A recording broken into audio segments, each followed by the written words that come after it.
Coffee is 98.5% water. Coffee hydrates you, period. Especially if you're a regular coffee drinker, it does not dehydrate you.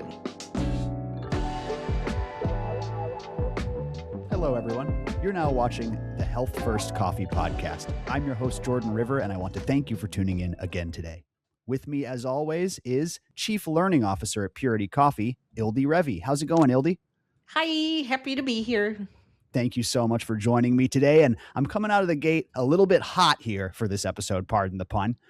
You know, Ildi, we're talking about cold brew today. We're talking about summer coming up. We're talking about hydration. And sometimes in life, Ildi, I've realized this. Sometimes in life, you're just lied to, okay? You remember the tongue map from school? You guys remember this in the audience, right? It's a picture of your tongue, sweet in the front, bitter in the back. That was just a lie. Just teaching us a lie. And, today's subject is a little bit like that. We're going to talk about coffee and hydration. We're going to teach you listeners all about electrolyte content in coffee and why it's probably your best source of electrolytes. But Ildi, I'm starting to think that we got lied to about coffee dehydrating you. Can we start there? Well, we can start there. I don't think they lied on purpose. I think that's where the science was. This is the thing about science, is it starts one place and then people start questioning it and testing it, and then it goes somewhere else. So that's what this podcast is all about. What is the most up-to-date research? So let's get into it. That sounds great. So what is the truth according to the most recent research? What does coffee do to our hydration levels? Coffee hydrates you, period. Especially if you're a regular coffee drinker, it does not dehydrate you. Okay, so let's talk about this, because on this show, we're usually talking about the other compounds in coffee, not the water that it sits in, right? And so that's what we're really getting into. How do we know that coffee hydrates us, and where did this myth come from and how did it become so ubiquitous? Well, coffee is 98.5% water.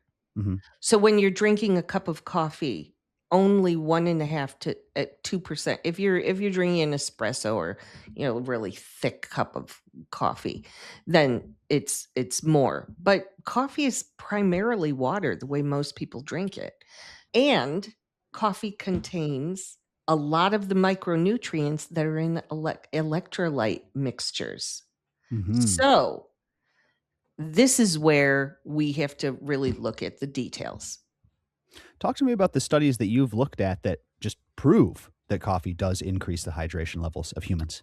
So there's some that are a little bit older, but still 2014, one of the studies where there were 50 men given 4 cups a day. And they did a gold standard total body weight water test, and there is no difference of the coffee drinker and the water. There's another scientist that uses a beverage hydration index, and they came up to the conclusion that coffee is basically equivalent to water. But this is where there's a couple of nuance, because people think about caffeine specifically. This group of scientists studied caffeine, and it increased the urine output by 109 milliliters. So that's just like a couple shot glasses of water. Yeah. Mm-hmm. A cup is generally about 240 to 60. So it's half a cup. So the key thing, though, is that recent science has shown that if you drink coffee regularly, your body gets used to it. So even that is reduced because your body knows what, your habitual coffee intake. That makes sense. So that's the difference that you mentioned between, especially if you drink a lot of coffee. Your body has adapted to it. It's extracting the water out of that brew better, for lack of a better word. Mm-hmm. That's very interesting. Super interesting, Ildi. So we have been lied to, is what I'm hearing. and so talk to me about the caffeine side. There's got to be a reason why people thought this, right? Yeah. People thought this because the old studies tested caffeine-deprived people getting big doses of caffeine. So real coffee drinkers develop a tolerance to the diuretic effect within about 1 to 4 days. So the lab says one thing versus how people actually drink it. And there's something about caffeine, people like to demonize it. And look, I understand the concern some people have about caffeine, but it's just a compound. Don't get mad at it. The diuretic effect of caffeine really only kicks in above 500 milligrams of caffeine, which is 5 or more cups of coffee Oh, at wow. one sitting at one time. Now that's interesting, that 500 milligram threshold, most people staying under that. Very interesting, Ildi. Okay, so then let's talk about the compounds inside of it, right? Because that's what we focus on this show. It's important to start with that healthy coffee and start with that healthy water. You want to talk about why that's better than the alternatives out there? Because brewed coffee is, as we said, 98% to 99% water, we want some minerals in the water up to 75 to 250 milligrams per liter of, and these are like magnesium, calcium, potassium, things like that, sodium, Natural minerals, as natural opposed to mineral. like an RO filter. You don't like to see an RO filter because it brings it down too low, is what you're saying? Yeah, but Mm, if it's remineralized right. after RO, And why then is that? Does that affect the flavor? Does that affect the health of the coffee? Why is that well, recommended? yeah, and it just really a lot of it is for flavor, but some of it is for the hydrolysis, moving the compounds around. I wrote a lot about water in my book. Let's have a water episode That and sounds talk great. about that. But for And now, plug the let's book. keep Where it can people find the book really quickly? What's it called? Where can on people find it? Amazon, The Coffee Guide to Better Health. But for now, just know that we do need some calcium up to 85 milligrams in a liter, a little bit of alkalinity, um, pH somewhere between 6.5 and 7.5, near neutral. Mhm. And again, this depends on what health goals you have, right? And your coffee goals, right? But let's keep the sodium down also. And we'll talk about sodium in a minute. And then, of course, we want none of the sterilizing things like chlorine or chloramine in there.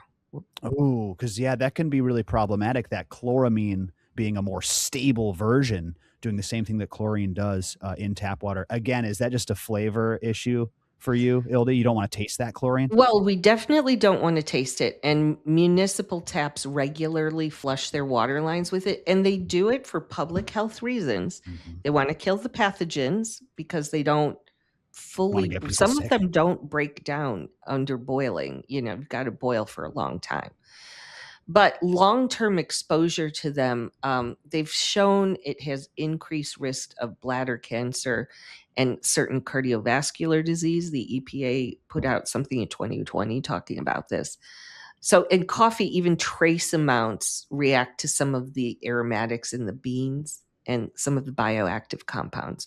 So it will dull the flavor, but also it can degrade some of the compounds that you actually want, which is why just putting a basic carbon filter on your tap, that's one of the highest upgrades you can make for both taste and long-term health. And if you can't find anything else, just something that's called spring water, that's the water to go with. That's great. That's fantastic.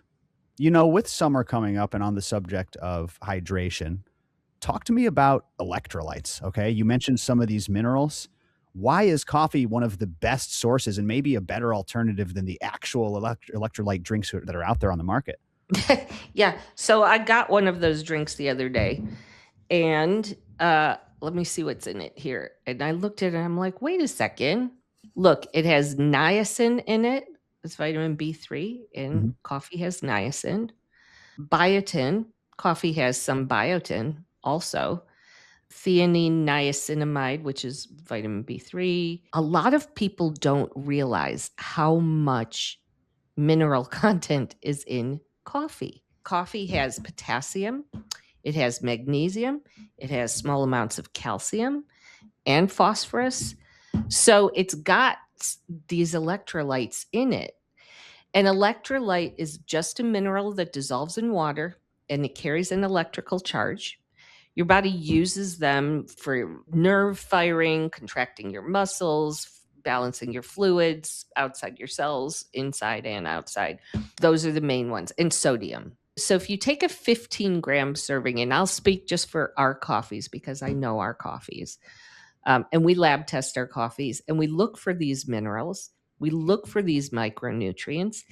So coffee carries about 206, our coffees, 260 to 280 milligrams of potassium and 28 to 32 milligrams of magnesium in a 15-gram serving, which is interesting because generally adults need about 2,600 milligrams of potassium a day.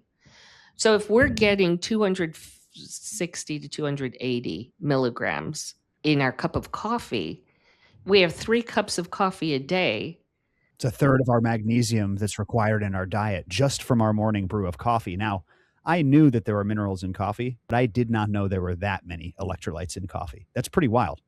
Yeah. When you're drinking these other drinks, you're getting a lot of other stuff with them. What I don't like about the electrolyte drinks, the energy drinks, again, we can get into them in another episode, but you're getting a bunch of sugar in there. You're getting a jacked up level of caffeine a lot of the time.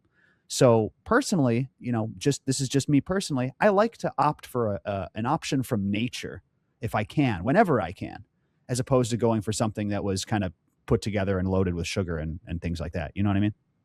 Absolutely. And brewed in a laboratory instead of in your kitchen. The one that's missing is sodium and sodium chloride. So like a pinch of salt, if you just add it to your coffee, now you've got kind of what's in some of these energy drinks. You've got a lot of it. So one of the things I was thinking about is as we head into summer, a lot of people drinking cold brew. First of Yeah. all, this is why we want to talk about it doesn't dehydrate. So it's okay to drink your coffee. Let's drink it as a cold brew. Why not use coffee as the electrolyte instead of some of these energy drinks or sport drinks? If you love coffee, you can use coffee as your electrolyte drink. That's fantastic coming up for summer, Ildi. And let's talk a lot about cold brew. But before that, talk to me about this salt. I've seen people adding a pinch of salt for health purposes, like you said, but also it changes the flavor in a positive way, a lot of people say too. Why add salt to your coffee? So it's interesting because salt, don't add it if you're trying to reduce your salt intake. So there's that. But if you're wanting it as to match the electrolytes, these are some of the things in it. Now, what does it do to the taste? We know that salt changes the perception of acidity, and it also changes the body of the coffee, how the mouthfeel of the coffee. And it also can reduce some of the bitterness in coffee. When you combine certain aspects of taste, they balance each other out. That's when we're looking for a balanced cup of coffee. That's what we're looking for. Oh, that's great. You're saying that it's not just the tip of your tongue that tastes salty? Is what you're saying? No, that's fantastic. And maybe if somebody wants to balance that acidity or that bitterness, they can try a pinch of maybe pink Himalayan salt or sea salt in their coffee. Yeah. In Europe, they have a real sensitivity to salty coffee. They consider salt in coffee to be a defect, which is interesting because really there isn't a lot of sodium. But if a coffee tastes salty, it's considered kind of defective. Interesting. But just a bit of a cultural difference in the way that it's scored. But now we're talking about us adding something to the coffee. So the thing about our company, Purity, is we want to give the best coffees possible in their natural form. We don't want to put any additives with them because that's up to you and your health goals. They're adding all these powders and micronutrients and things and substances and then saying, here's the coffee that does this and that. And it's got, all these extra things added, but that's not good for everyone. Right? You got to really be careful what you're drinking. And the people who are doing those adding stuff, They're focusing on what they've added, but not the quality of the coffee. God, So that's what true. we want to do is focus on bringing the healthiest coffees, because there is no one healthiest coffee in the world. Why? Because every person is different and has different needs and have different thresholds of different things. And potassium, magnesium is part of it. Some people have to watch their potassium. So when we provide a certificate of analysis that says in 15 grams of ground coffee, there's 275 milligrams of potassium, somebody who's watching their potassium will say, oh, wow, I better only have 1 cup of coffee then, because that, they're trying to count their milligrams per day. Some people with heart things on different medications, right? Just beautiful, Ildi. Absolutely beautiful. You want to talk about cold brew before we wrap up this episode? Summer's coming. It's starting to warm Yeah. up. I think a lot of people fall off of coffee in the summertime, and I really want to challenge the listener. If you're not a, cold brew aficionado yet, I really challenge you to try a good cold brew and also download this amazing document that Ildi has put together for us. Ildi, talk to us about cold brew coming into summer and talk to us about this awesome resource that you made. Right. So cold brew is defined as the coffee being ground and put into a device and adding cold water or ambient temperature, room temperature water to the coffee and then letting it extract slowly. That's a cold brew. And the science shows that there's different compounds are extracted at different temperatures for different lengths of time. So, if we're looking for caffeine and chlorogenic acids, they reach equilibrium at only about 6 to 7 hours of cold brew time. Longer brews don't add a lot of bioactive compounds after that, but what they do add, flavor, body, aroma, continues to evolve past 7 hours. And Mm. that's the slow extracting of compounds. So for 6 to 7 hours for caffeine, 18 to 24 for gut polysaccharides, which there's some really interesting research done by quite a lot of cold brew research is coming out of Korea. And a lot of it has to do with the polysaccharides in the coffee. And 24 hours for maximum antioxidants. Some of these studies are done with the coffee at room temperature. Now, I do not like people to brew their coffee sitting on their counter, because coffee does inhibit the growth of pathogens, but it doesn't prevent it, but it does inhibit it. So, a couple hours, I think maybe even the 6 or 7 hours on your countertop, but then you've got to drink it right away. I'd rather people brew their coffee in a sealed container in the refrigerator. That is a better food safety practice. So many people in the industry want to just let people do whatever with coffee because they say it's antibacterial, it's antiviral, so no pathogen. But these some certain pathogens can survive, especially cold brewing. So if you are buying cold brew and you're buying it from the refrigerated section of your supermarket, keep the cold chain intact. So let's say you take it home, you don't let it sit in your car in the heat. If you're at a baseball game and you bring all your cold brew, make sure it stays on ice and the ice isn't, melted, that it doesn't, sit for any length of time, because listeria can survive, first of all, 3 weeks in refrigerated cold brew. Cornell University did a challenge study on this. Salmonella and E. coli, 7 to 14 days. So cold brew is not as antimicrobial enough for it to be its own food safety solution. That's well said, Ildi. And I know that's concerned you on our mold episode. We talked about how leaving that coffee out at room temperature, we've all seen it before, that mold begins to form. And you're right.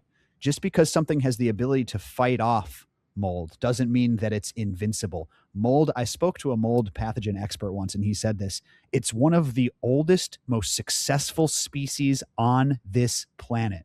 And if you think that your plant is immune to it just because it's healthy, or your cup is immune to it because of this or that, you're underestimating one of the most successful species on this planet, or family of living things, I should say. So very interesting stuff, Ildi. I was going to say, so cold brew is technically brewed cold or in the fridge, and that brings out different compounds at different times and different levels.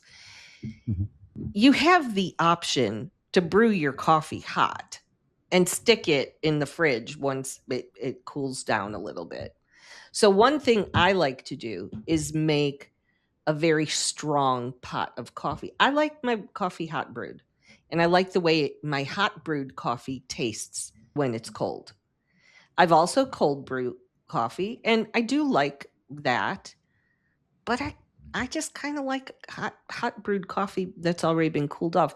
There's a Japanese method of cold coffee where they make a very strong coffee and pour it over ice so that it's the concentrate then balances out with the ice. Mm-hmm. And that's the other thing about cold brew is you can brew it as a concentrate, because if you're going to be adding ice, then the ice melts, and then that makes dilutes the mixture. Exactly. Let's talk about a little bit about caffeine. And if we're going to use coffee as our electrolyte drink, playing around with different blends of decaf.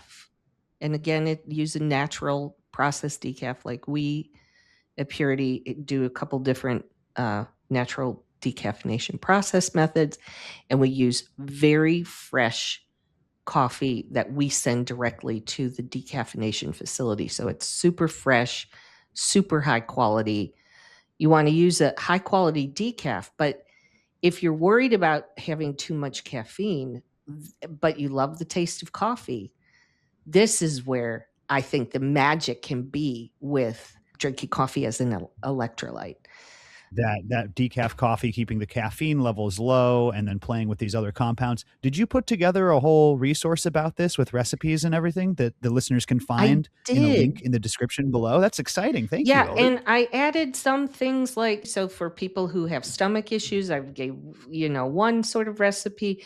For people who are watching their caffeine intake, another recipe. I did add a few suggestions of things to add, like lemon peel or lime peel if you want to introduce some interesting flavors to it. But you don't have to do that. You could just pick your coffee and brew it and put it in the fridge, and there you go.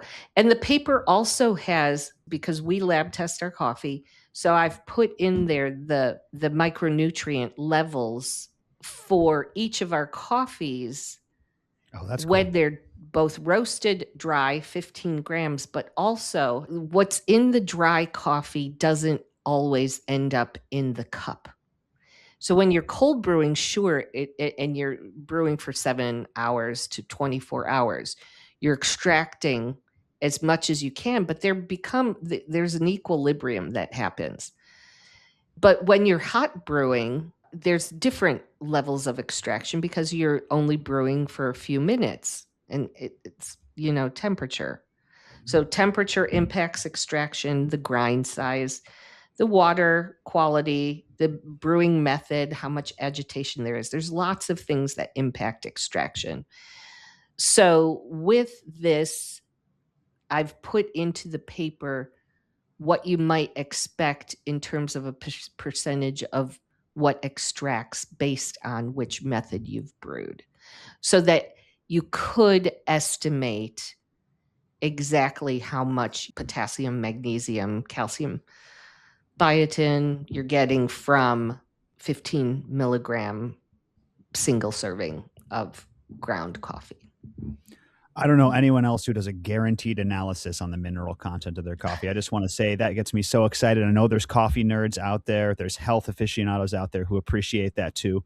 Really cool stuff, Ildi. No one's doing it like you. No one's doing it like Purity. code HEALTHY if you're going to grab a bag. And hit that link in the description below. It's a free document. Just punch in your email and we'll get you all these recipes just in time for summer. Ildi, this was fantastic. Can we maybe end talking a little bit about cold brew, a little bit about coffee and health? Is there anything you want to say before we wrap up this episode? So ultimately, coffee counts toward hydration. Your antioxidants and minerals extracted depends on how you brew it. And those minerals are very similar to the minerals in electrolyte drinks. And having a naturally produced electrolyte drink is magic. Thank you so much. I really appreciate you taking the time to talk to us today about cold brew and hydration and electrolytes. I know you loved it, listeners. So hit subscribe. Stay tuned for more coffee and health and science content coming at you. For now, this is goodbye. Make sure to download the resource in the link below, and I'll see you next time on the next Health First Coffee podcast. Bye, everyone.